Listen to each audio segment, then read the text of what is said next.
Greetings, traveler, and welcome to my Nerd Lair. Now, today you may have asked the question, what the hell is Cube? Well, today I'm going to be talking to you a little bit about my cube. This isn't really going to be talking about how to ideally build your own cube. There are other videos that will be a bit more suited to that, but this is a bit more just about my personal cube. So, Cube is a collection of cards throughout Magic history that I have selected to use, or that you could select to use if you decide to build your own. And a cube is typically built to mimic sealed Magic events. Ideally, they're going to be around 360 cards. Mine contains around 400. You can obviously go to higher numbers than that, but that requires a lot more sleeves, and I'm not paying for that many sleeves. Now, mine is personally built to be played by either drafting, sealed, two-headed giant, or any real method really, as long as there are enough people.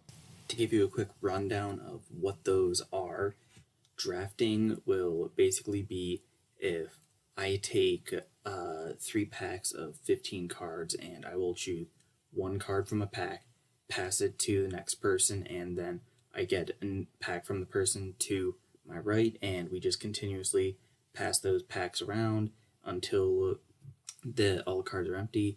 Sealed will be you get a number of packs, could be 4, could be 5, could be 6, 8, whatever, and you build a deck through that. And two-headed giant is basically just you and another person building a deck with the cards that you have gotten from your selection from the cube. Now, my cube will contain no more than 1 copy of any card, with a few exceptions here or there, just because I felt that it may help the cube work a little bit better with some of what I have in there. And this cube was meant to be built on a budget, mainly with cards that I already owned at the time of building it, and as of the moment that I'm still working on, because it's never truly going to be complete. And I try to spend as little money as possible when I want to buy stuff. I think I've spent around $8 on this cube. Now, each pair of colors within the cube, some of the cards and strategy that I had in mind when putting cards into each color combination, and it provides a general strategy for when you go to build a deck around 2 or potentially 3 colors, but the 3 colors we'll get into a bit later. Now, just because I put a card listed as something in each category in the next clips doesn't necessarily mean that it can only go into a deck based around that strategy. This is just what I felt it may be a bit more suited to, but ultimately most of the cards can go into anything as long as it really fits. For instance, the card Akoum Hellhound, while I put that in the more aggro strategy in black red, while I felt that it would be a bit more fitting there, it can work in anything that has red in it. I like it in anything that has red in it, truthfully. And then I also have Frontier Siege, which, while I consider it to be best in something that is trying to ramp into bigger spells, it still works in anything that has green in it, and that goes for any of the cards that I have within the cube. This is just me generally saying what I feel the cards may be best for.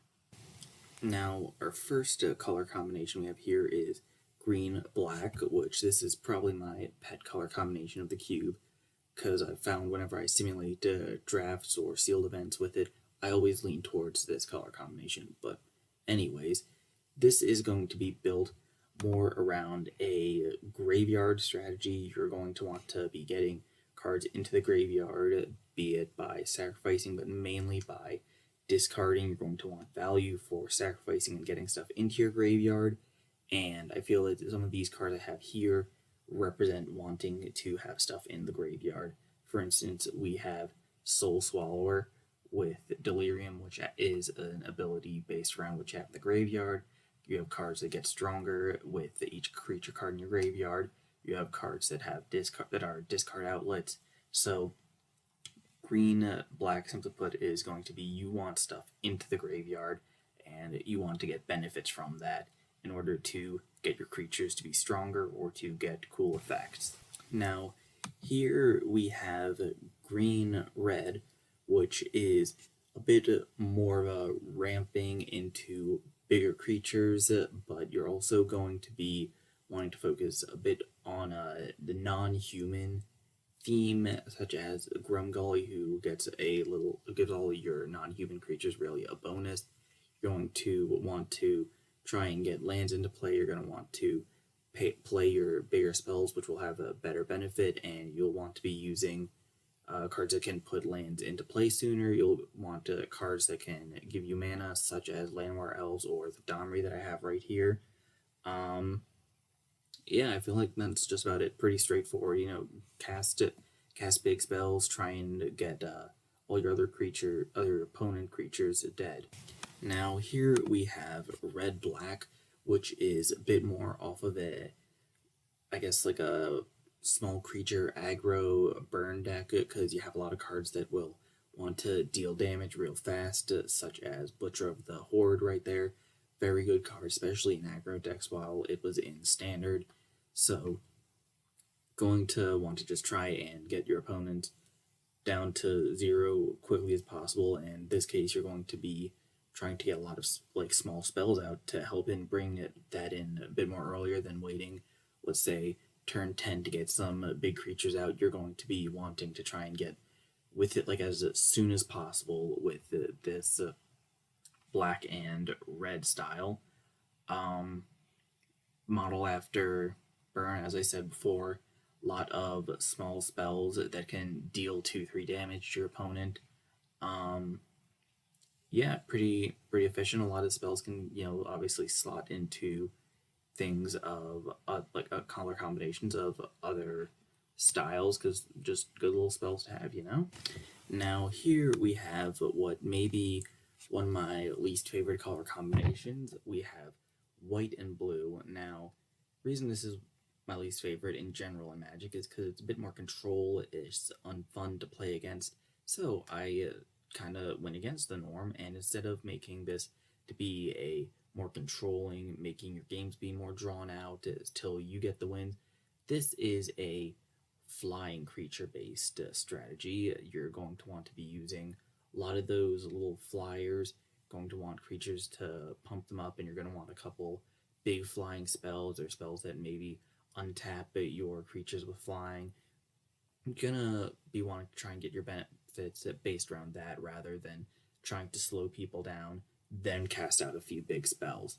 So this one might be one of the more difficult to, build your deck around, because it requires you to have more flying creatures than, say, just build a little aggro deck, build a quick little aggressive deck. But you'll cross that bridge when you come to it. If you get some really good pulls, or you will just have the right cards past you. I don't know. Depends on what's going on. Here we have green blue, which is going to be a mix of +1/+1 counters, and you're going to want to try and ramp into some bigger spells, of which you'll see right here. But the +1/+1 counter is a bit more of a, more prevalent theme. So your goal is going to basically be to try and get a bunch of little spells that will tap for mana, or you're going to want to produce a couple extra lands every now and then, and you're going to want to get, obviously you're going to want benefits based off of the creatures you have, but you're going to want to be able to try and make your little creatures stronger, and this could be based off of abilities that will just multiply +1/+1 counters, or just straight up giving them +1/+1 counters. And you'll want to have obviously a few big creatures such as the Hydras that I have right here, which can get stronger as the game goes on. Now here we have white-black, which is a bit closer to the stacks element that white-blue can sometimes have, but instead this is white-black, and goal is going to be a bit more life gain and life drain, which is why there's actually a few more vampires in this color combination. So Vampire Tribal could potentially be done, not the smartest, but it could definitely be done. And these stacks can be seen from Doom Foretold, which I have here, which will make you get, obviously you'll slow down your opponent, and then it will help you get a little bit of a little bit of a benefit as they're slowed down, but you'll have some of the more resources that won't really hinder you, as that not all decks and not all color combinations can deal with losing life at such a, I guess not fast pace, but at a bit at the rate that they would with Doom Foretold or sacrificing, or it's just not stuff that's easy to deal with in most decks, but it's not to the point where it's aggressive and it can't be dealt with, because it 100% can. I do have forms of ways to deal with this in all colors. Everything, nothing's left out here. Now, I'm not gonna lie here. This next one is a very close second favorite to my green black section of the cube, which right here, as you may see, is that it's going to be blue red, which I like this just because it's instant sorcery based. You're going to want to cast them, and there's a lot of different benefits you can get, such as dealing bits of damage. As you can see, the Dragon Lord Niv-Mizzet right here. There is Gutter Snipe. There are cards that can help you get instant sorceries. There are cards that will give you massive benefits from instants and sorceries.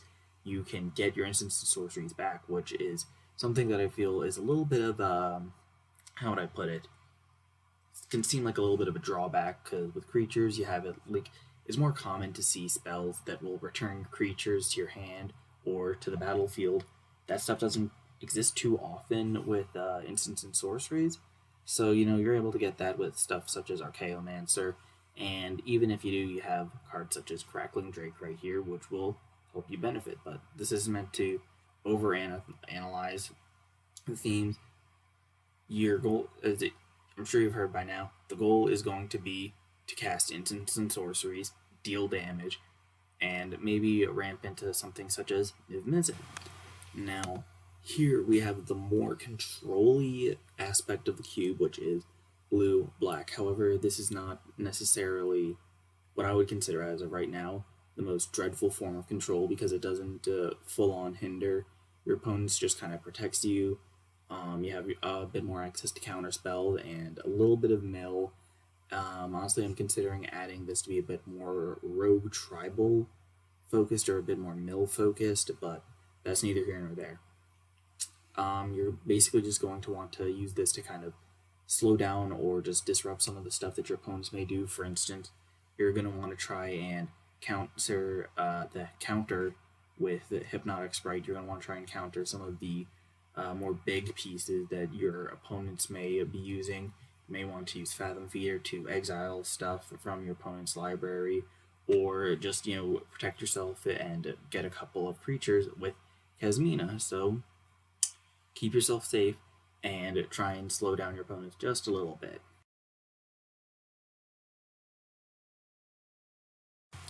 Now, here we have what is a bit more of a fun section of the cube, which is green-white, which this is going to be based a bit more around tokens. Just want to, cast that cast spells that will make tokens. You can't really cast tokens. Gonna want to get some kind of benefits from them, which could be using convoke abilities, which you can see here on Scatter the Seeds, which will let your creatures tap for 1 mana, and you'll want to use that to maybe cast a couple of other spells, or you may want to gain life by Anointer Priest. However, there is also the very fun strategy that you got right here, which you can see with a Mare Battlesphere, where you can get a lot of tokens out, and when you get a lot of tokens out, you can use stuff to make them really strong by giving them +1/+1. You can use effects that will give all of your creatures more toughness, more power, and it can be pretty fun, swinging in to attack your opponent with a big army of a bunch of creatures. Normally, these little 1/1 guys, not much of a threat, like seeing these little saplings or these Mare. But then all of a sudden you see, oh, now they're 4/4s, they're 5/5 creatures, and all of a sudden it's a little bit more threatening.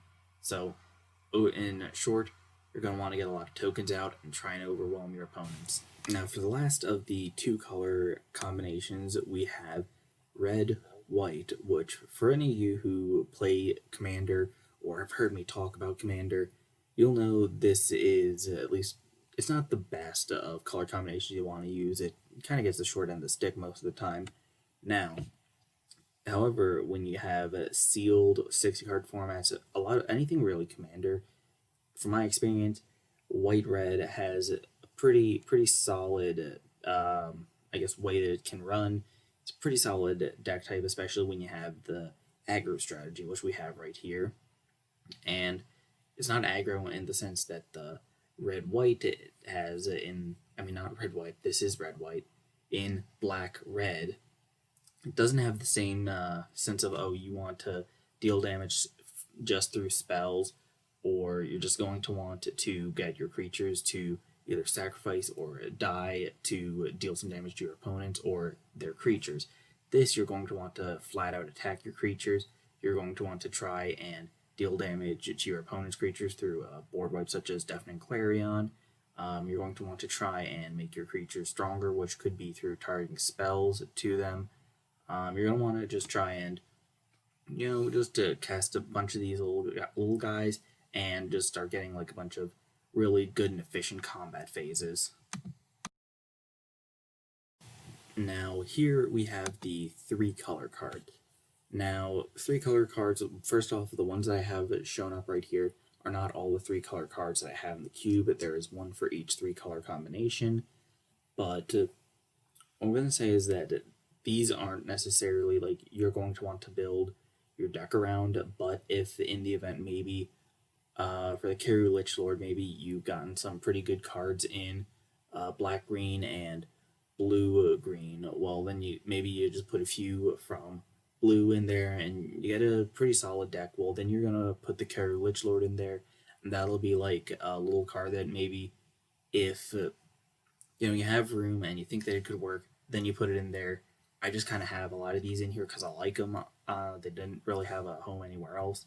I have a bunch of Nicol Bolas Planeswalkers, so I figured why not just put them in there. But in the event that you have what could be a solid 3-color combination, then you want to try one of these out. 5 colors, not something that could really work well in here. The lands in the cube are abysmal. They're Guild Gates and Life Lands. So, obviously, none of the cards that I have here are strictly going to stay. I intend on changing out a couple of these whenever it is that I get something better, but we'll see. We'll see. Well, I hope that you've enjoyed listening or watching this video. Hopefully, this will have given you some ideas for cards that you want to include in your own cube, or maybe if we're going to be playing cube sometime, maybe this will give you an idea of what you want to pick whenever it is that you're building your deck. But regardless, hope you've enjoyed this. Hope you stay safe, and don't worry, this isn't going to be the last cube video. I intend on doing more, talking about different color themes, talking about my card evaluation, talking about why I decided to build it. I'll probably talk about everything pertaining to this cube, as well as other Magic and other nerd stuff that I have. So, hope you've enjoyed.